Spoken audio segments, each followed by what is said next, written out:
ഇപ്പോൾ കെ സുരേന്ദ്രൻ പ്രതികരിക്കുന്നുണ്ട്. അസംതൃപ്തർക്ക് ബിജെപിയിലേക്ക് സ്വാഗതം എന്നാണ് കെ സുരേന്ദ്രൻ പറഞ്ഞ അദ്ദേഹത്തിന്റെ വാക്കുകൾ നോക്കാം. എനിക്ക് സുഖമില്ലായിരുന്നപ്പം വന്നിരുന്നു. അത് കഴിഞ്ഞ് എൻ്റെ ആരോഗ്യസ്ഥിതി അന്വേഷിക്കാൻ വന്നത് വേറെ കാര്യമൊന്നും. പഴയ സുഹൃത്തല്ലേ. അല്ല, ജി സുധാകരൻ ഉയർത്തിപ്പിടിക്കുന്ന കുറേ വിഷയങ്ങളുണ്ട്. CPIM-നെ ഒരു മാഫിയ സംഘം സംസ്ഥാന വ്യാപകമായി പിടിമുറുക്കിയിരിക്കുകയാണ്. പ്രത്യേകിച്ച് ആലപ്പുഴയിലും കണ്ണൂരിലുമെല്ലാം നാം കാണുന്നത് അതാണ്. അല്ല, അങ്ങനെ സ്വാഗതം ചെയ്യുന്നതല്ല പ്രശ്നം. അടിസ്ഥാനപരമായ നിലപാടുകളാണ്. കമ്മ്യൂണിസ്റ്റ് പാർട്ടിയുടെ ഏറ്റവും വലിയൊരു അപജയത്തിൻ്റെ നാളുകളിലൂടെയാണ് അത് കടന്നു പോകുന്നത്.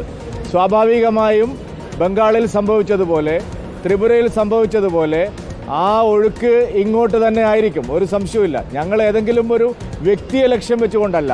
കമ്മ്യൂണിസ്റ്റ് പാർട്ടികളുടെ സാധാരണ അണികൾ മുഴുവൻ BJP-യെ മാത്രമാണ് അവരൊരു അവസാന തുരുത്തായിട്ട് ഇപ്പോൾ കാണുന്നത്. വൈകാതെ ബംഗാളിലും ത്രിപുരയിലും സംഭവിച്ചത് കേരളത്തിലും സംഭവിക്കും. ലേബി സജീന്ദ്രനുണ്ട് വിശദമായ വിവരങ്ങളുമായി. ലേബി, ഇപ്പോൾ കെ സുരേന്ദ്രന്റെ വാക്കുകളെ എങ്ങനെ കാണണം? ഇപ്പോൾ CPM-നകത്ത് ഏരിയ സമ്മേളനങ്ങളിൽ ഉണ്ടാകുന്ന പൊട്ടിത്തെറികൾ അതിനെ പ്രതീക്ഷയോടെ BJP കാണുന്നു എന്നുള്ള വ്യക്തമാണ്. ഇപ്പോൾ ഒരു ബിപിൻ സി ബാബുവിനെ BJPക്ക് കിട്ടിയിരിക്കുന്നു. ജി സുധാകരനെ മാറ്റി നിർത്തുന്നത്, സുധാകരന്റെ ഒറ്റപ്പെടൽ അത് എത്രത്തോളം BJPക്ക് പ്രതീക്ഷ നൽകുന്നുണ്ട്? സ്മൃതി, സ്വാഭാവികമായും ജി സുധാകരൻ വരികയാണെങ്കിൽ അത് BJP-യെ സംബന്ധിച്ചിടത്തോളമാണെങ്കിലും കോൺഗ്രസിനെ സംബന്ധിച്ചിടത്തോളമാണെങ്കിലും വളരെ വലിയ നേട്ടം തന്നെയാണ്. പ്രത്യേകിച്ച് അടുത്ത നിയമസഭാ തെരഞ്ഞെടുപ്പിൽ ജി സുധാകരൻ ആരുടെ പക്ഷത്തേക്ക് വന്നാലും അസംതൃപ്തരായ CPM അണികളെ മൊബിലൈസ് ചെയ്യാൻ അതിന് കഴിയുമെന്ന് തന്നെയാണ് രണ്ട് പ്രസ്ഥാനങ്ങളും വിശ്വസിക്കുന്നത്. എനിക്കിപ്പോൾ തോന്നുന്നു ഇപ്പോൾ കെ സുരേന്ദ്രൻ പ്രതികരിച്ചത് ആ രീതിയിൽ തന്നെയാണ്. അദ്ദേഹത്തെ സ്വാഗതം ചെയ്യുന്നുണ്ടോ എന്നുള്ള ചോദ്യത്തിന് നേരിട്ട് മറുപടി കെ സുരേന്ദ്രൻ പറഞ്ഞില്ല എങ്കിൽ പോലും ത്രിപുരയിലും ബംഗാളിലും സംഭവിച്ചത് തന്നെ കേരളത്തിലും സംഭവിക്കും. അസംതൃപ്തരായ CPM അണികളെല്ലാവരും BJP-യിലേക്ക് വരും എന്നുള്ള ഒരു പ്രതീക്ഷയാണ് കെ സുധാകരൻ ഇവിടെ പങ്കുവച്ചത്. സ്മൃതി, എനിക്ക് തോന്നുന്നു ഈ ഒരു ഘട്ടം രാഷ്ട്രീയമായി വലിയ ഒരു നിർണായക ഘട്ടം എന്ന് തന്നെ ഇതിനെ വിശേഷിപ്പിക്കാൻ സാധിക്കും. ഇപ്പോൾ കെ.സി. വേണുഗോപാൽ ജി സുധാകരനെ കണ്ടതിനെ പോലും BJP ക്യാമ്പും അല്പം ആശങ്ക കൂടി കാണും. അതായത് എനിക്ക് തോന്നുന്നു കോൺഗ്രസിനെ സംബന്ധിച്ചിടത്തോളം സുധാകരനെ ഈ ഘട്ടത്തിൽ കോൺഗ്രസിലേക്ക് കിട്ടുകയാണെങ്കിൽ കോൺഗ്രസിനെ സംബന്ധിച്ചിടത്തോളം അത് വലിയ നേട്ടമായിരിക്കും. അങ്ങനെയാണെങ്കിൽ എന്താണ് കോൺഗ്രസിനകത്ത് നിന്നും അറിയാനാകുന്നത്? KCയും ജി സുധാകരനും ഒക്കെ വർഷങ്ങളായി സൗഹൃദമുള്ള നേതാക്കളാണ്. ആ സൗഹൃദ സന്ദർശനം എന്നാണ് ഇരു നേതാക്കളും പ്രതികരിച്ചിരിക്കുന്നത്. ആരോഗ്യ പ്രശ്നങ്ങൾ മൂലം വിശ്രമത്തിലായിരിക്കുന്ന ജി സുധാകരനെ കാണാൻ പോയി എന്നാണ് KC പറഞ്ഞിരിക്കുന്നത്. പക്ഷേ ഇന്ന് രാവിലെ ലീഗ് പ്രവർത്തകർ അങ്ങോട്ടേക്ക് വരികയുണ്ടായി ചന്ദ്രിക ദിനപത്രവുമായി ബന്ധപ്പെട്ട കാര്യങ്ങൾക്ക്. അപ്പോൾ അവിടെ അദ്ദേഹം ആ ക്യാമ്പയിനുമായി ബന്ധപ്പെട്ട് അദ്ദേഹം അതിൽ മാധ്യമങ്ങൾ കൂടി വന്നതോടുകൂടി അദ്ദേഹത്തിൽ അതിൽ നിന്ന് വിട്ടു നിൽക്കുകയാണ് ചെയ്തത്. അപ്പോൾ ലീഗ് തൊട്ടു പിന്നാലെ കോൺഗ്രസ് വരുന്നു.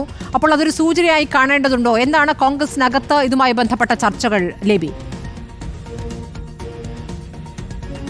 സ്മൃതി, ഞാനിതൊരു സൂചനയായി തന്നെയാണ് കാണുന്നത്. ഇതൊരു കേവലം സൗഹൃദ സന്ദർശനമായി ചുരുക്കേണ്ടതില്ല. KC വേണുഗോപാലിന് വർഷങ്ങളായി വളരെ നല്ല ബന്ധം ജി സുധാകരനുമായി ഉണ്ട്. സ്മൃതി, ഓർക്കേണ്ട കാര്യമുണ്ട്, നിയമസഭാ തെരഞ്ഞെടുപ്പ് വരാനൊരുങ്ങുകയാണ്. കഴിഞ്ഞ നിയമസഭാ തെരഞ്ഞെടുപ്പ് മുതൽ അന്ന് അമ്പലപ്പുഴയിൽ M. ലിജു 11,100 വോട്ടുകൾക്കാണ് പരാജയപ്പെട്ടത്. തൊട്ടു തലേവർഷം 2016 ജി സുധാകരൻ ജയിച്ചത് 23,000 വോട്ടുകൾക്കാണ്. അന്ന് M. ലിജുവിന് വേണ്ടി പ്രവർത്തിച്ചു, അല്ലെങ്കിൽ ലിജുവിനായി വോട്ട് അവിടെ ചുരുക്കി എന്നുള്ള ആരോപണം ജി സുധാകരൻ കേട്ടതാണ്. അന്നു മുതൽ പാർട്ടിയിൽ പടലപ്പിണക്കങ്ങളുണ്ട്. ജി സുധാകരനെ ഒറ്റപ്പെടുത്തുന്നുണ്ട്. ഈ ഒരു കാരണങ്ങൾ കൊണ്ടൊക്കെ തന്നെ ജി സുധാകരൻ കോൺഗ്രസിലേക്ക് വരികയാണെങ്കിൽ, സ്മൃതി ഓർക്കുക, ആലപ്പുഴ ജില്ലയിൽ ഒരു കോൺസ്റ്റിറ്റ്യുവൻസി മാത്രമാണ് കോൺഗ്രസിനുള്ളത്, ഹരിപ്പാട്. ബാക്കി എല്ലാ സ്ഥലങ്ങളിലേക്കും ഇതിൻ്റെ ഒരു അനുരണനം ഉണ്ടാകും. അത് ആലപ്പുഴ ജില്ലയിൽ മാത്രമല്ല, മധ്യ കേരളത്തിൽ മാത്രമല്ല, തെക്കൻ കേരളത്തിൽ മാത്രമല്ല, കേരളത്തിലെമ്പാടും ഉണ്ടാകും. അതുകൊണ്ട് തന്നെ ഈ സന്ദർഭത്തിൽ ഞാൻ കാണുന്നത്, ജി സുധാകരനെ ഇപ്പോൾ KC വേണുഗോപാൽ സന്ദർശിച്ചിട്ടുണ്ടെങ്കിൽ അതൊരു കേവല സൗഹൃദ സന്ദർശനമേ അല്ല, അതിന് രാഷ്ട്രീയ മാനങ്ങളുണ്ട്. ജി സുധാകരൻ തയ്യാറാണെങ്കിൽ കോൺഗ്രസ് സന്തോഷത്തോടെ അദ്ദേഹത്തെ സ്വീകരിക്കുമെന്ന് തന്നെയാണ് ഈ ഘട്ടത്തിൽ ഞാൻ മനസ്സിലാക്കുന്നത്. അതുമാത്രമല്ല, ജി സുധാകരനെ അദ്ദേഹത്തിന് ഏത് പാർട്ടി പദവികളോ അല്ലെങ്കിൽ അദ്ദേഹത്തിന് ആഗ്രഹിക്കുന്ന സീറ്റുകളോ ഒക്കെ നൽകാൻ കോൺഗ്രസിന് സാധിക്കുമെന്നും ഈ ഘട്ടത്തിൽ ഞാൻ മനസ്സിലാക്കുന്നു. ഈ ചുരുങ്ങിയ സമയം കൊണ്ട് ചില കോൺഗ്രസ് നേതാക്കളുമായി സംസാരിച്ചപ്പോൾ എനിക്ക് മനസ്സിലാകുന്ന കാര്യവും അതുതന്നെയാണ്. ജി സുധാകരൻ കടന്നു വരികയാണെങ്കിൽ അത് തീർച്ചയായും കോൺഗ്രസിന് ഉണർവുണ്ടാക്കും. ഞാൻ നേരത്തെ സൂചിപ്പിച്ചതുപോലെ CPM-ൽ അതൃപ്തരായി നിൽക്കുന്ന വിഭാഗത്തെ മൊബിലൈസ് ചെയ്യാൻ ഇദ്ദേഹത്തിന്റെ വരവ് കാരണമാകും എന്ന് തന്നെയാണ് കോൺഗ്രസ് നേതൃത്വവും UDF നേതൃത്വവും കരുതുന്നത്. അതുകൊണ്ട് തന്നെ CPM-നെ സംബന്ധിച്ച് 75 വയസ്സ് ഒരു പ്രായപരിധിയാണ്. ആ പ്രായപരിധി വെക്കുന്നതിനെ ജി സുധാകരൻ വിമർശിക്കുകയും ചെയ്തു. അത് പരസ്യമായ വിമർശനം പാർട്ടിക്ക് അതൃപ്തി ഉണ്ടാക്കുകയും ചെയ്തിട്ടുണ്ട്. പക്ഷേ 75 വയസ്സ് അങ്ങനെ വിശ്രമിക്കാനുള്ള സമയമല്ല എന്ന് അദ്ദേഹം പറയുന്നു. അങ്ങനെ 75 കഴിഞ്ഞിരിക്കുന്ന ജി സുധാകരൻ രാഷ്ട്രീയത്തിൽ സജീവമാകാൻ ആഗ്രഹിക്കുന്ന വ്യക്തിയുമാണ്. അങ്ങനെ വീട്ടിലിരിക്കാൻ ആഗ്രഹിക്കുന്ന ഒരു നേതാവല്ല എന്ന് അദ്ദേഹത്തിന്റെ പ്രതികരണത്തിൽ നിന്ന് വ്യക്തമാണ്. അപ്പോൾ അങ്ങനെ സജീവമാകാനുള്ള ഒരു സാഹചര്യം കോൺഗ്രസ് ഒരുക്കുകയാണെങ്കിൽ BJP-യേക്കാൾ കുറച്ചുകൂടി താല്പര്യം അല്ലെങ്കിൽ കുറച്ചുകൂടി ജി സുധാകരന് താല്പര്യമുണ്ടാകുക കോൺഗ്രസ് ആയിരിക്കുമല്ലോ. അപ്പോൾ ആ നിലയ്ക്ക് അതിനെ കാണാമോ? കോൺഗ്രസ് ക്യാമ്പിനകത്ത് അങ്ങനെ ഒരു സൂചനയാണ് ലഭിച്ചിരിക്കുന്നത്. ജി സുധാകരന്റെ മനസ്സിലെന്ത് എന്ന് കൂടി അറിയേണ്ടതുണ്ട്. അദ്ദേഹത്തിന്റെ ഇന്നത്തെ പ്രതികരണം കണ്ടപ്പോൾ എന്താണ് ലേബിക്ക് തോന്നുന്നത്? അദ്ദേഹം ഒരു തരത്തിലും വിട്ടു പറയുന്നില്ല. സ്മൃതി, ജി സുധാകരൻ അത് വളരെ തമാശ സ്വരത്തിൽ വളരെ സർക്കാസ്റ്റിക്കായി പറഞ്ഞെങ്കിലും അതിന് രാഷ്ട്രീയ മാനങ്ങളുണ്ട് എന്ന് തന്നെയാണ് ഞാൻ കരുതുന്നത്. ഈ സന്ദർഭത്തിൽ ഇതൊക്കെ ഔദ്യോഗികമായി വിശദീകരിക്കപ്പെടേണ്ട കാര്യങ്ങളാണ്, പ്രതികരണം വരേണ്ട കാര്യങ്ങളുമാണ്. ഈ ഘട്ടത്തിൽ നമുക്ക് അതിനെക്കുറിച്ച് ഔദ്യോഗികമായി ഒന്നും പറയാനും സാധിക്കില്ല. എങ്കിലും എനിക്ക് ഈ ഘട്ടത്തിൽ ഒരു രാഷ്ട്രീയ സൂചനയായി തന്നെ ഇതിനെ കാണണമെന്ന് തോന്നുന്നു. അതിന് കാരണവും ഇത് തന്നെയാണ്. പ്രത്യേകിച്ച് ആലപ്പുഴ ജില്ലയിൽ CPM-ന് വേരോട്ടമുള്ള സ്ഥലങ്ങളിൽ CPM അതൃപ്തരെ കൂടെ കൂട്ടാനായാൽ അത് കോൺഗ്രസിന് വലിയ മുന്നേറ്റമായിരിക്കും.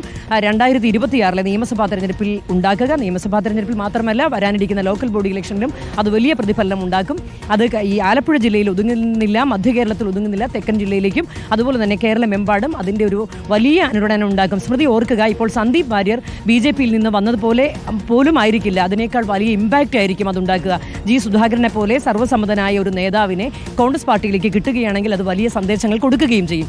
ഇനി ഇതിൽ തീരുമാനമെടുക്കേണ്ടതും മറുപടി പറയേണ്ടതുമൊക്കെ ജി സുധാകരനാണ്. എങ്കിലും ഞാൻ പറയുകയാണ്, ഈ ഒരു രാഷ്ട്രീയ ചിത്രം പരിശോധിക്കുകയാണെങ്കിൽ കേരളത്തിൻ്റെ ഒരു രാഷ്ട്രീയ സാഹചര്യത്തിൽ ജി സുധാകരൻ സ്വാഭാവികമായും കടന്നു വരാൻ ആഗ്രഹിക്കുക കോൺഗ്രസിലേക്ക് തന്നെ ആയിരിക്കും. അതിനകത്ത് അദ്ദേഹത്തിന് ആഗ്രഹമുണ്ടോ, കോൺഗ്രസ് പാർട്ടിക്ക് ആഗ്രഹമുണ്ടോ, കോൺഗ്രസ് പാർട്ടി അത് ക്ഷണിക്കാൻ തീരുമാനിച്ചിട്ടുണ്ടോ, ഇതൊക്കെ ഔദ്യോഗികമായി മാത്രം വരേണ്ട പ്രതികരണങ്ങളാണ്. എങ്കിലും ഒരു രാഷ്ട്രീയ സൂചനയായി ഈ ഘട്ടത്തിൽ ഇതിനെ